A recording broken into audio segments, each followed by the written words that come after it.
Amor, odio y propaganda. La Guerra Fría. Una serie de 4 episodios con George Stroumboulopoulos. La lucha global por dominar la mente del mundo. Cuando queda claro que existen suficientes armas para hacer volar el planeta en pedacitos, no es sorprendente que nadie quiera apretar el botón nuclear. Entonces, ¿qué haces? No lanzas los misiles, pero es una guerra fría y la pelea entre Estados Unidos y la Unión Soviética debe continuar. ¿Y cómo se sabe quién va ganando? ¿O cuántos países están de nuestro lado? ¿O quién manda con mayor frecuencia a sus viajeros al espacio exterior? O mejor aún, ¿quién tiene las mejores lavadoras? Todo es un gran juego mental. Cada bando hace lo que sea necesario para demostrarle al mundo que su estilo de vida es mejor en una época de amor, odio y propaganda. Amor, odio y propaganda, la Guerra Fría. Episodio 2. Aumentando la presión.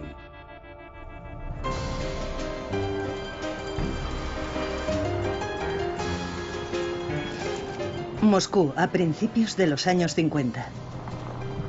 La gente trabaja, compra, juega, como en cualquier otra ciudad. No hay señales obvias en el corazón del imperio comunista de que ésta sea una superpotencia en guerra. Eso es así porque en la Guerra Fría algunas armas son invisibles, como el sonido del jazz.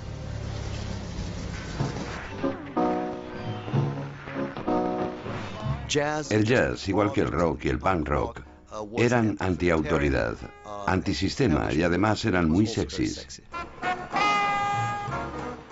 Y a la música de jazz se le daba aún más valor porque era una creación exclusivamente norteamericana. Se percibía como algo tan eficaz como herramienta de propaganda que el New York Times la llamó la sónica arma secreta de Estados Unidos.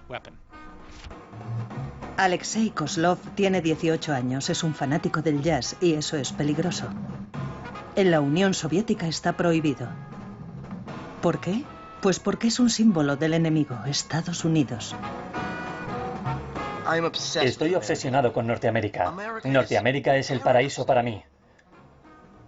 Me quejo de la prohibición del jazz a mis padres. Mi padre, que es miembro del partido, se pone furioso cuando oye jazz. No solo está prohibido el jazz, son malos tiempos para ser alguien creativo. Poetas, escritores, artistas audiovisuales, cineastas, todos tienen que acatar la doctrina comunista. La expresión individual no está permitida, y aquellos que lo intentan pueden terminar con un billete solo de ida a un campo de prisioneros en Siberia. Alexei Kozlov acepta esa apuesta. Debido a que el simple hecho de escuchar jazz puede meterte en problemas, los discos de jazz son difíciles de conseguir, pero los admiradores corren el riesgo y hacen copias de contrabando en películas recicladas, X-Ray. Huesos las llaman. Igualmente peligroso es escuchar la voz de Norteamérica. Willis Conover, Washington, D.C., en la hora de la voz de Norteamérica. Norteamérica parece otro planeta. El programa de radio de Willis Conover es para nosotros no ya una fuente de información, sino nuestra ventana a los Estados Unidos. El jazz no es lo único que Alexei y sus amigos oyen en la voz de Norteamérica. 1956. Hay agitación en otras partes del Imperio Soviético. El pueblo de Polonia está reivindicando mejores condiciones de trabajo y en Hungría exigen mayor libertad. Alexei Kozlov y sus amigos escuchan los acontecimientos en directo, a pesar del riesgo personal que corren. Podríamos ir a prisión solo por hablar de ello. Las autoridades locales aplastaron las manifestaciones en Polonia. En cuanto a Hungría, Moscú envió a las tropas para abatir lo que es ahora una revuelta generalizada. Mi padre, leal miembro del partido, cree que estas severas medidas son necesarias. Le enfada que cuestionemos la autoridad soviética. Dice que deberían enviarnos a todos a los campos. El hombre responsable de estas medidas severas en Hungría es Nikita Khrushchev. Como nuevo líder de la Unión Soviética, ha demostrado que está dispuesto a usar la fuerza para proteger su imperio. Pero también quiere reflejar un lado más blanco para contrarrestar la imagen occidental de la Unión Soviética.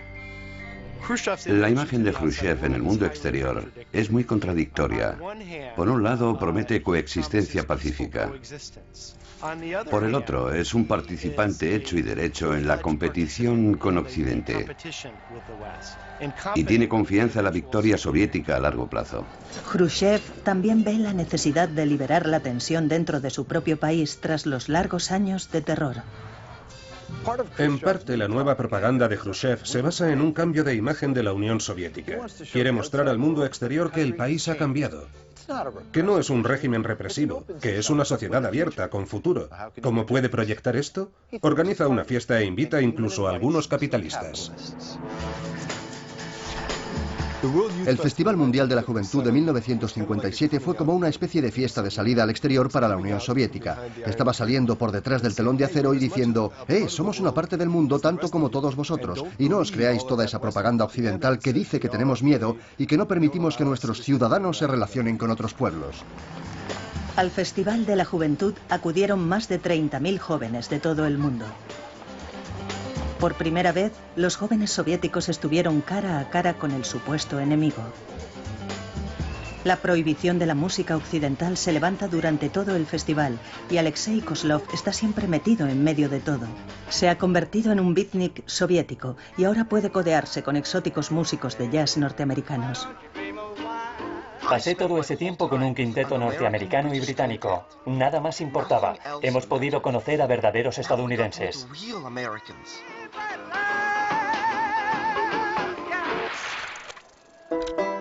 Entre esos verdaderos estadounidenses está una joven de espíritu libre, la cantante de folk Peggy Seeger, hermanastra del legendario Pete Seeger. El día de la ceremonia de inauguración viajamos hasta el gran estadio deportivo en camionetas abiertas, unos 50 en cada camioneta. La multitud cantaba Miri Drusba mientras pasábamos. No nos gusta vuestro gobierno, pero vosotros sois bienvenidos.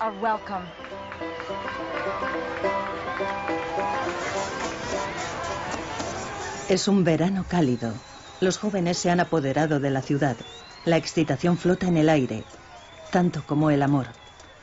Todo el mundo se dejó llevar por el calor del momento, incluida la superestrella soviética de la poesía, Yevgeny Yevtushenko. Por primera vez en mi vida, mis labios socialistas tocaron unos labios supuestamente capitalistas. Besé a una chica norteamericana, rompiendo las reglas de la Guerra Fría.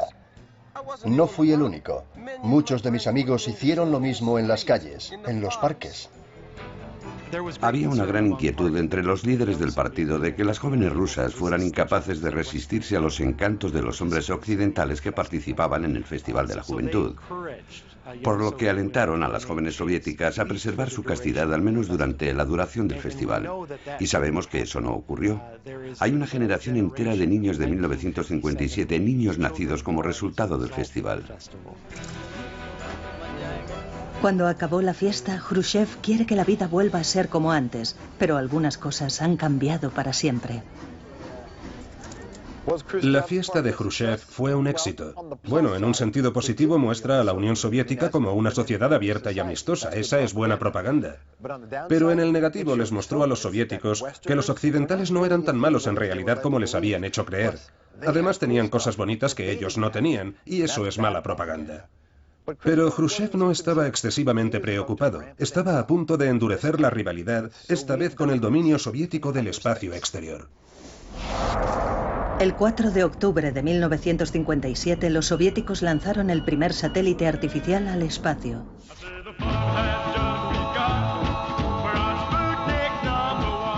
El histórico acontecimiento inspiró al compositor y cantante norteamericano Jerry Engler a componer la primera canción pop de tema espacial.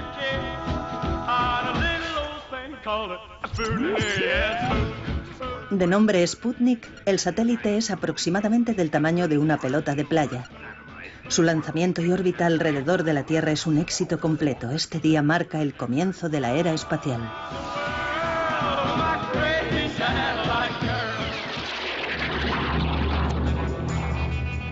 El lanzamiento de la Unión Soviética de aquel satélite al espacio supuso el mayor desafío propagandístico de la Guerra Fría. ¿Por qué? Porque era un país que apenas estaba industrializado 2 décadas antes. Y de repente supera a la primera potencia económica y tecnológica del mundo en esta hazaña de incalculable significado simbólico. Y esto también provocó un miedo enorme en Estados Unidos, porque reconocieron que las implicaciones de lo que estaba pasando en el espacio podrían también tener un profundo impacto en lo que estaba pasando en la carrera armamentística. El 6 de diciembre de 1957, Estados Unidos contraataca.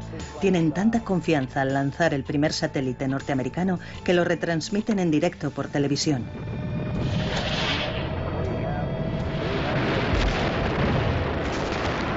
Los titulares lo decían todo. Fracasnik, Fallitnik y Kaputnik. Khrushchev no podía estar más satisfecho. Por primera vez va por delante en la Guerra Fría, muy por delante. Ha logrado la marca del éxito definitiva sobre Occidente. Aparece en la portada de la revista Time como el hombre del año.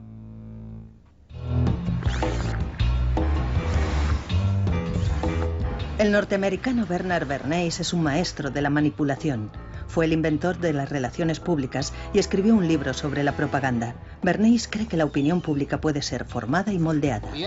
La ingeniería del consentimiento es la esencia misma del proceso democrático, la libertad para persuadir y sugerir. Pensaba que la propaganda no era ni moral ni inmoral. Era solo una herramienta para influir en la opinión pública para lograr lo que quisieras lograr. Bernays creó atractivas campañas publicitarias para convencer al público norteamericano de que el bacon es bueno para desayunar y que fumar otorga poder a las mujeres. Ahora estaba a punto de vender la mayor mentira que había vendido nunca. Uno de los clientes de Bernays era la compañía United Fruit. La empresa norteamericana ganaba enormes cantidades de dinero con los plátanos. De hecho, controlaban el comercio del plátano en Latinoamérica. La compañía United Fruit prácticamente era dueña de toda Guatemala, y cuando no les gustó el hombre que había sido elegido presidente democráticamente, pidieron ayuda a Bernays. Ese nuevo presidente era Jacobo Arbenz. Era oficial del ejército y nacionalista. Y tenía grandes sueños para Guatemala. Nuestro gobierno elevará el nivel de vida de las grandes masas de nuestro pueblo a su nivel más alto. Arbenz quería devolver la tierra a los campesinos. Pero United Fruit no la entregaría sin pelear. Edward Bernays, el hombre que podía vender cualquier cosa, va a vender la mentira de que Arbenz es un peligroso comunista. Me impresionó la idea de que aunque estuviera asesorando a una empresa bananera, en realidad estaba luchando en la Guerra Fría. ¿Cómo pudo Bernays salir impune de esto? Sincronía, el momento era perfecto. No estaba operando en el vacío, estaba operando en el momento de mayor apogeo del miedo rojo de los 50, en pleno macartismo. Investigando una supuesta infiltración comunista. Los norteamericanos ya estaban predispuestos a ver comunistas debajo de cada cama. La cruzada por la libertad es la oportunidad para luchar contra el comunismo. Bernays se aprovecha de la paranoia al miedo rojo de la Guerra Fría en Estados Unidos. Hace uso de una organización fachada para bombardear a los medios con comunicados de prensa diciendo que la Unión Soviética va a hacer de Guatemala una cabeza de playa para atacar a los Estados Unidos. Invita a importantes periodistas a visitar el país. ¿Y a quiénes conocen? Pues a políticos locales cuidadosamente seleccionados quienes, por supuesto, confirman sus peores sospechas. Rápidamente la prensa norteamericana da un giro y Guatemala acaba siendo mostrada en los medios norteamericanos como el siguiente paso de la amenaza roja. Bernays ha manipulado a los medios norteamericanos y al gobierno norteamericano para que crean su mentira, que Arbenz es un peligroso comunista. Ahora es el momento de que la Agencia Central de Inteligencia juegue sus cartas. Las tácticas de propaganda de la CIA eran tácticas de guerra sucia, tácticas de guerrilla. Tenían estrategias sobre el terreno. La CIA abre una emisora de radio rebelde y clandestina para difundir información falsa.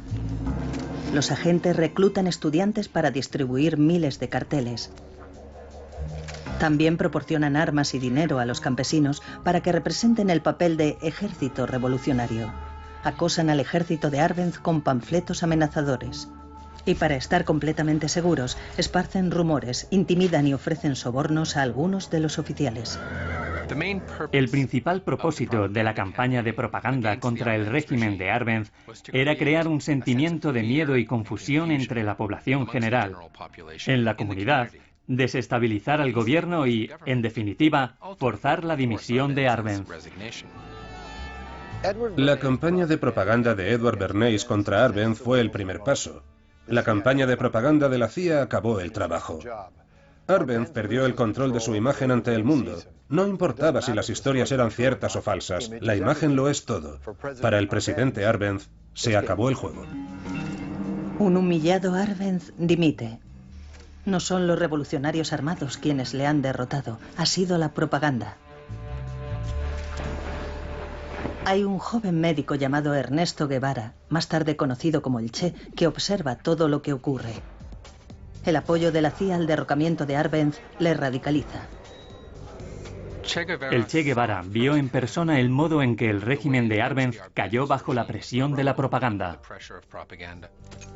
Guevara dedicó su vida a luchar contra el imperialismo y en la Guerra Fría lo personalizaban los Estados Unidos y sus compinches en Latinoamérica. En sus discursos revolucionarios, el Che tiene un mensaje para Estados Unidos. Cuba no será Guatemala.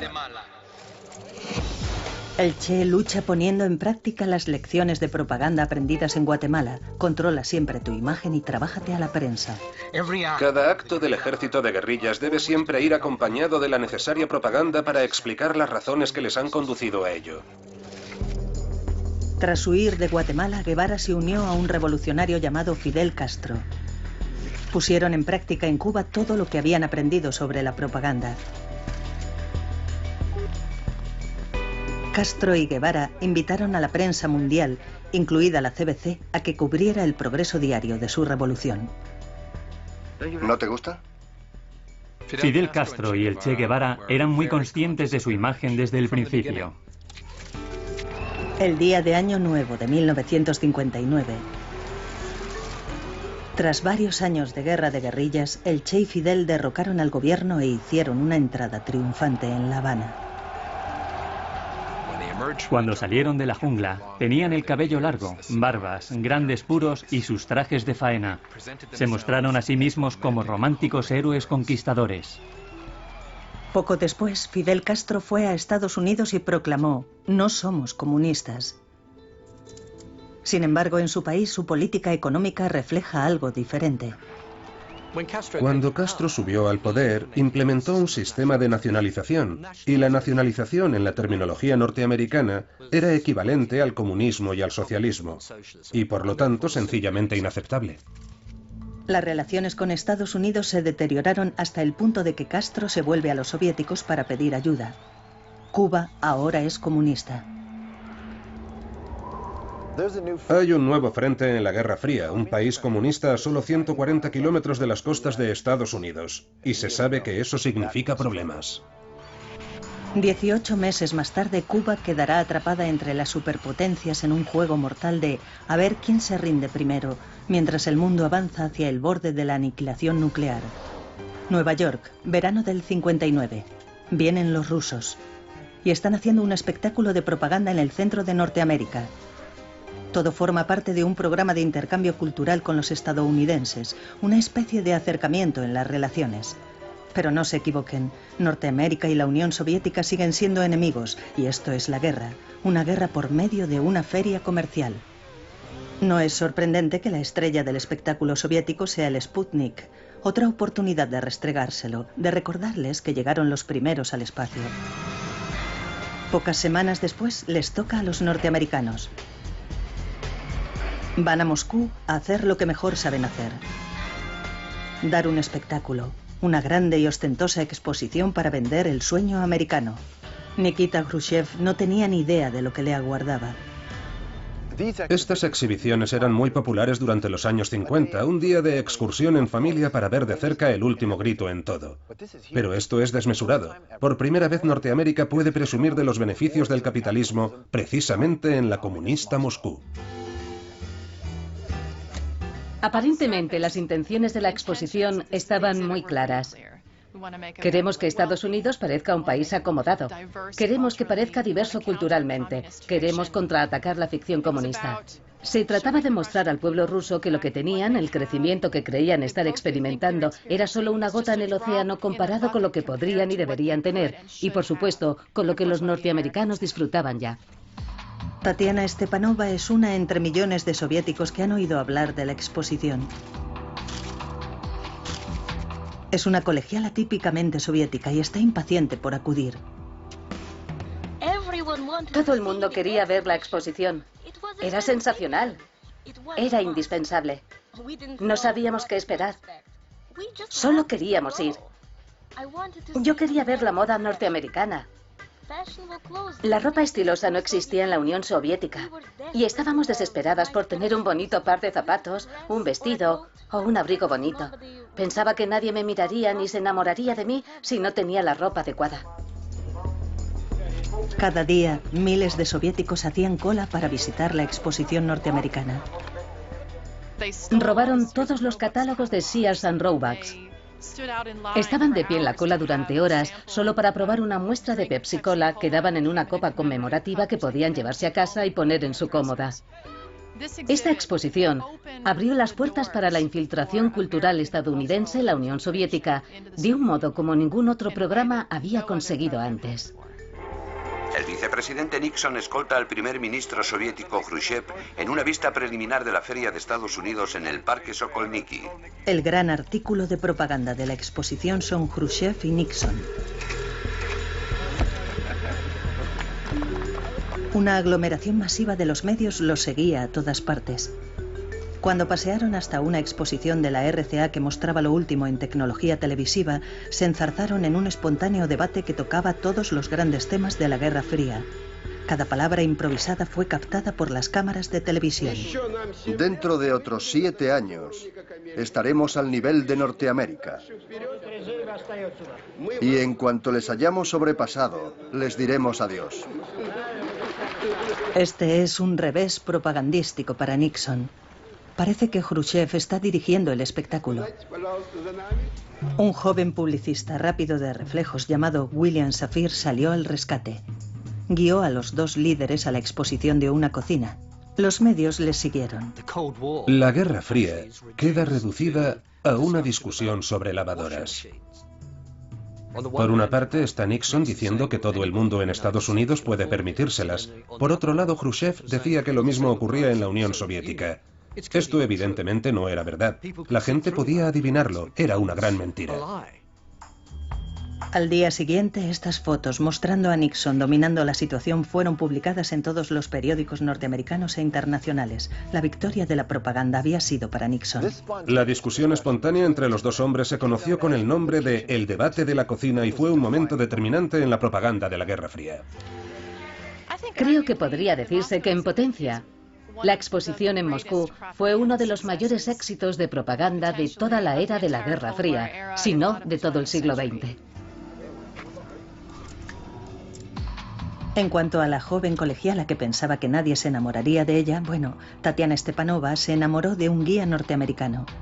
Se comprometió con él y espera mudarse a Estados Unidos. La historia de amor entre la Unión Soviética y Estados Unidos no salió tan bien. El breve experimento de intercambios culturales termina en mutuas sospechas y en un endurecimiento de la Guerra Fría. Los líderes soviéticos lamentan haberse arriesgado a abrir sus puertas al estilo de vida norteamericano. Es un paso en falso que volverá a perseguirles más tarde. Pero hay un lugar en el Imperio Comunista donde la competición por el estilo de vida no se limita a una exposición. Berlín. La ciudad estaba dividida en dos políticamente, pero en absoluto físicamente, lo que significa que podían cruzar de un lado al otro. Y algunas personas, por ejemplo, incluso vivían en una mitad de la ciudad, digamos en Berlín Oriental, y tenían el trabajo en Berlín Occidental. Aunque no hay barreras entre el este y el oeste, el contraste es cruel. Barbara Schumann vive en la parte este, pero le gusta visitar a su tía en Berlín Occidental. Me permiten verla una vez al mes, solo un día. Siempre tengo que pedir permiso y obtener una carta especial de mi escuela. Oficialmente no tengo permitido llevarme nada conmigo del Berlín Oeste al Este. Pero por supuesto lo hace a pesar del riesgo que supone, porque Berlín Occidental lo tiene todo. Es un escaparate de todas las cosas occidentales. Hay muchas cosas que hacer, ver y comprar. Y es tan sencillo como subir a un tren en el este y bajarse en el oeste. El novio de Bárbara insiste en que huya con él al lado oeste. Ella duda, pero hay otros alemanes orientales que se están yendo a toda prisa, a un ritmo de 2000 al día.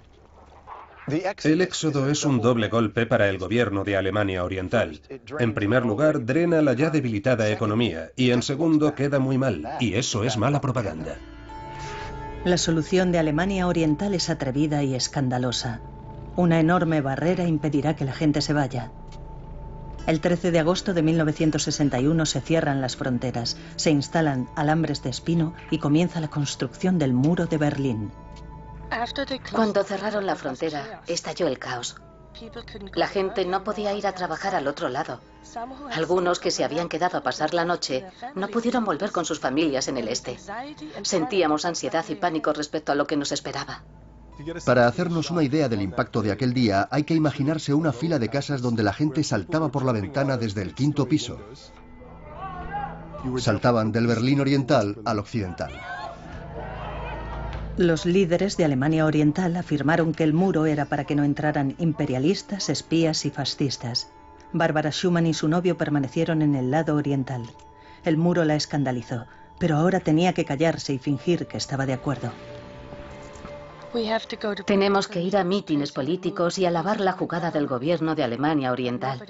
Pero nadie habla, todo el mundo se mantiene callado.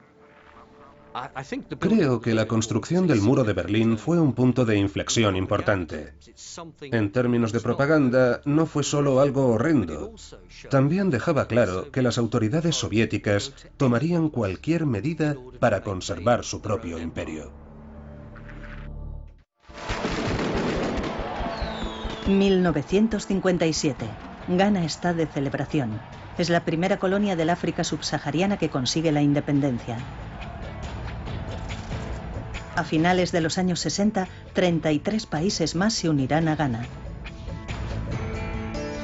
África se ha convertido en el nuevo campo de batalla de la Guerra Fría. Ambos, soviéticos y norteamericanos, quieren a las naciones recientemente independizadas de su lado. Las apuestas son altas. África es rica en minerales y recursos naturales. África en realidad está abierta al expolio. Los pueblos africanos quieren ser libres, no están comprometidos con el comunismo y tampoco están enamorados del capitalismo. Por eso hay una sensación de que quien entre y tome el control podrá tener acceso a esos recursos. Tanto los soviéticos como los norteamericanos persiguen el mismo objetivo: la gente joven, sobre todo la élite educada de África, que serán quienes tomen las decisiones en el futuro. Personas como el estudiante nigeriano Theophilus Okonkwo. Pertenece a la minúscula clase media de África y quiere hacer una contribución al futuro de su país. Soy joven, impaciente y estoy amargado. Como muchos otros millones de personas, presencié las injusticias del colonialismo. Busco formas y medios para acabar con el reinado del imperialismo.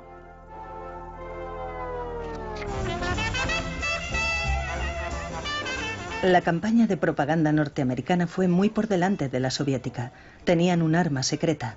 Los norteamericanos patrocinaron giras de jazz que incluían a superestrellas internacionales como Louis Satchmo Armstrong. Aquel hombre lo tenía todo: una voz grave reconocible al instante, la habilidad de hacer magia con su trompeta y el suficiente carisma para embelesar a un estadio.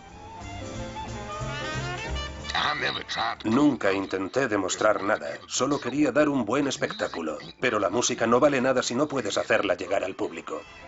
La personalidad afable de Armstrong, por no mencionar su estatus de superestrella, contribuyó a enfatizar la idea de Norteamérica como la tierra de las oportunidades y la igualdad. Pero todo eso estaba a punto de cambiar. Al mismo tiempo que Estados Unidos buscaba ganarse la alianza de los líderes africanos de estos nuevos países emergentes, tenía lugar el movimiento por los derechos civiles en Estados Unidos. Y esto supuso un enorme desafío, ya que se posicionaba a sí mismo como el adalid de la libertad y la democracia. Y sin embargo, un número enorme de sus propios ciudadanos estaban activamente privados de derechos.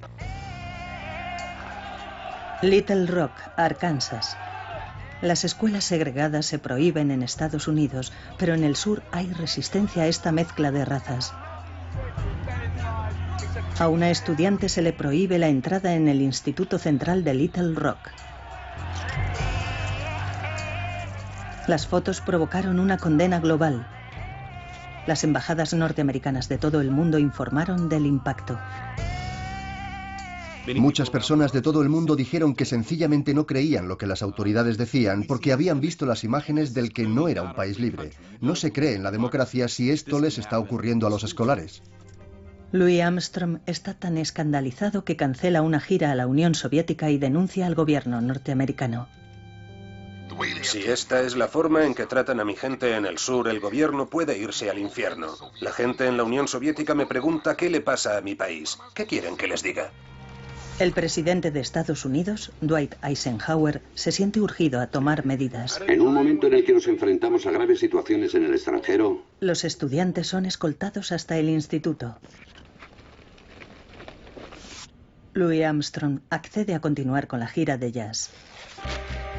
La crisis en Little Rock se resuelve, pero el daño ya está hecho.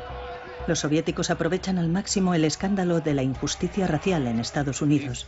Vamos a liberarnos de nuestro pasado colonial. La campaña de propaganda soviética es ahora mucho más atractiva para los jóvenes estudiantes africanos. El colonialismo será destruido. El mensaje de la propaganda soviética a los estudiantes de las naciones emergentes era muy sencillo. El comunismo es una sociedad sin clases donde el racismo no existe. Theophilus Okonkwo absorbe el bombardeo de propaganda surgido a su alrededor. Está convencido de que la salvación de África radica en una estrecha asociación con los rusos. Acepta una beca para estudiar medicina en Moscú. Forma parte del primer gran grupo de estudiantes africanos que llegaron a Rusia. Pronto descubre que las autoridades soviéticas tienen una agenda oculta. A los estudiantes se les insta a hacer declaraciones públicas que favorezcan a Rusia y denuncien a Occidente. A Okonkwo además le ofrecen un trabajo haciendo retransmisiones por radio para Nigeria. Lo único que querían que hiciera era ensalzar a Rusia y llamar a mis hermanos nigerianos a reconocer, tras obtener la independencia, quiénes eran sus verdaderos amigos.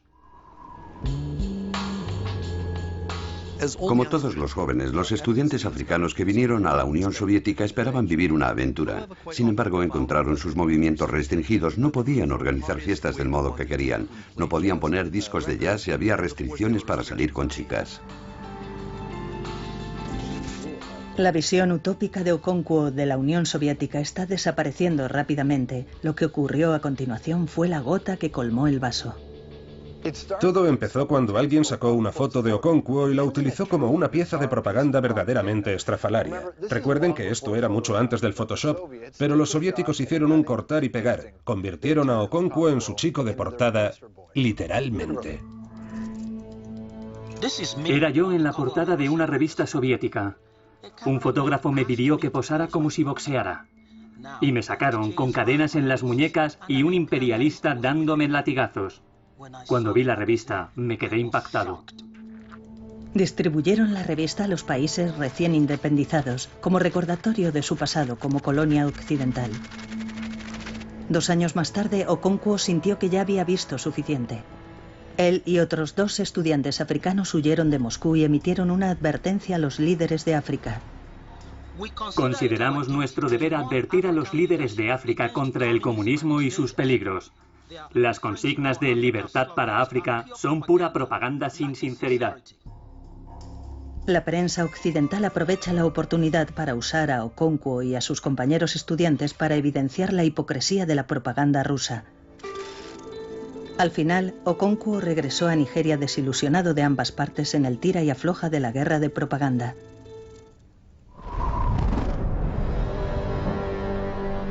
Ambos lados, en la Guerra Fría, están armados hasta los dientes con bombas nucleares. Los norteamericanos tienen más cantidad que sus enemigos soviéticos, pero eso no importa. Las nuevas bombas de hidrógeno son más destructivas que las antiguas bombas atómicas. Sois el objetivo de aquellos que pisotean las libertades de los hombres libres. Eran suficientemente potentes para arrasar ciudades y extender cantidades masivas de una mortal lluvia radiactiva. Una gran parte de la propaganda nuclear de los años 50 lo hace valiéndose del miedo.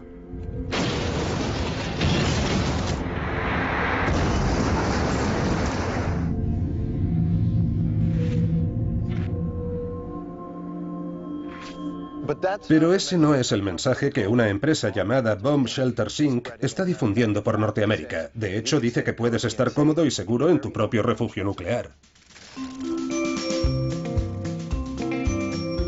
María y Melvin Minison son fanáticos creyentes. Una década de propaganda sobre la guerra nuclear ha afectado a la pareja.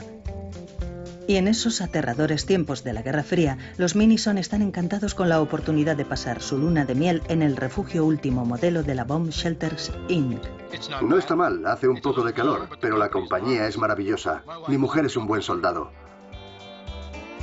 Los Minison están siendo utilizados para vender refugios nucleares y para vender la idea de que los norteamericanos pueden sobrevivir a una guerra nuclear. Los Minison eran una familia nuclear para una era nuclear. Eran todo lo que los estadounidenses, la familia norteamericana, necesitaban llegar a ser para luchar en esta guerra. Los soviéticos contraatacan con entrenamientos masivos de supervivencia nuclear. Es obligatorio para todos los ciudadanos de edades comprendidas entre 16 y 60 años, como una joven enfermera de Leningrado llamada Tamara Eremieva. Aprendimos a ponernos máscaras antigas, a hacer prácticas en búnkeres, prácticas médicas. Nos enseñaron a colocar una manta contra la ventana para impedir que los vapores entraran. Las prácticas de defensa de la sociedad civil no estaban solo dirigidas a preparar a la gente para enfrentarse al peligro nuclear, sino que también eran un modo de reunir al pueblo como nación para construir una unidad.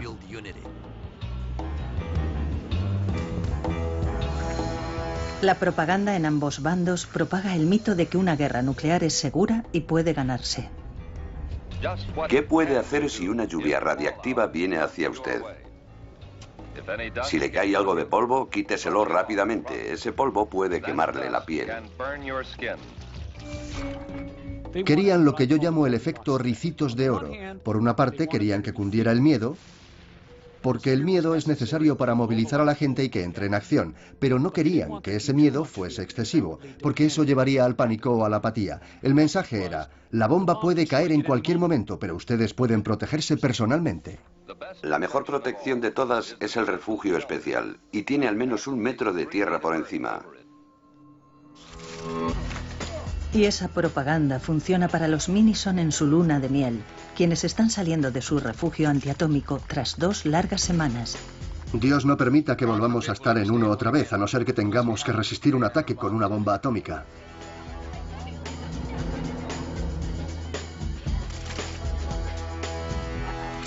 Desde que empezó la Guerra Fría, el mundo ha vivido a la sombra del Armagedón atómico. La propaganda por ambos lados dice que la guerra nuclear es aterradora, pero que se puede sobrevivir. Esa fe está a punto de ser puesta a prueba.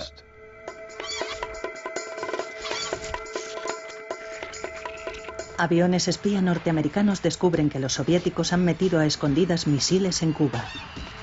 Durante años, Estados Unidos ha apuntado con megatones de armas nucleares a la Unión Soviética. El primer ministro Nikita Khrushchev intenta contrarrestar esta ventaja norteamericana, pero su juego provoca una confrontación con el nuevo presidente norteamericano, John Fitzgerald Kennedy. No dejen que su aspecto les engañe. Kennedy es un guerrero de la Guerra Fría. El 22 de octubre de 1962, Kennedy decide hablar con dureza. La política de esta nación será considerar cualquier ataque nuclear lanzado desde Cuba contra cualquier nación en el hemisferio occidental como un ataque de la Unión Soviética contra los Estados Unidos, que requerirá una respuesta total de represalia contra la Unión Soviética. Kennedy ordenó a la Marina de los Estados Unidos organizar un bloqueo para impedir que llegaran a Cuba más armas nucleares. Esto en sí mismo era un acto de guerra. Khrushchev respondió: El gobierno soviético considera que la violación de la libertad de navegación en aguas internacionales y el espacio aéreo constituye un acto de agresión que empuja a la humanidad al abismo de una guerra nuclear mundial. Tenemos que tener en cuenta que había dos ejércitos nucleares armados enfrentándose el uno al otro en una situación muy tensa, y cualquier error, incluso el más mínimo, podría haber provocado una guerra que naturalmente habría escalado hasta un enfrentamiento nuclear. El mundo está a punto de dar un paso en falso hacia el holocausto nuclear. Estados Unidos pone en alerta máxima sus bombarderos y misiles. La tensión aumenta en todo el mundo occidental, sobre todo en Norteamérica. Hay soldados en las calles, tiendas que informan del fin de las existencias de agua embotellada y transistores de radio, y miles de personas salen de las ciudades hacia la supuesta seguridad del campo. En la Casa Blanca y el Kremlin, ambas partes discuten hasta dónde presionar al otro. La tensión asociada a la crisis de los misiles cubanos se consideró casi insoportable en aquel momento. Es decir, estamos hablando de destrucción mutua. Durante 7 tensos días, Khrushchev y Kennedy se midieron el uno al otro mientras millones de vidas pendían de un hilo. Al final, alcanzaron un acuerdo y la guerra nuclear es evitada por poco. Toda esa propaganda aterradora y que llegaran a estar tan cerca de volarlo todo, tuvo un profundo impacto. La amenaza de la guerra nuclear provocó dudas sobre los líderes de los gobiernos, provocó miedo y creó inseguridad, sobre todo entre la gente joven. Y aquí puede verse el origen de la gran desconfianza y de las perturbaciones que tuvieron lugar en los años 60. Es evidente que todo ello fue el resultado de la reacción de los norteamericanos ante la bomba.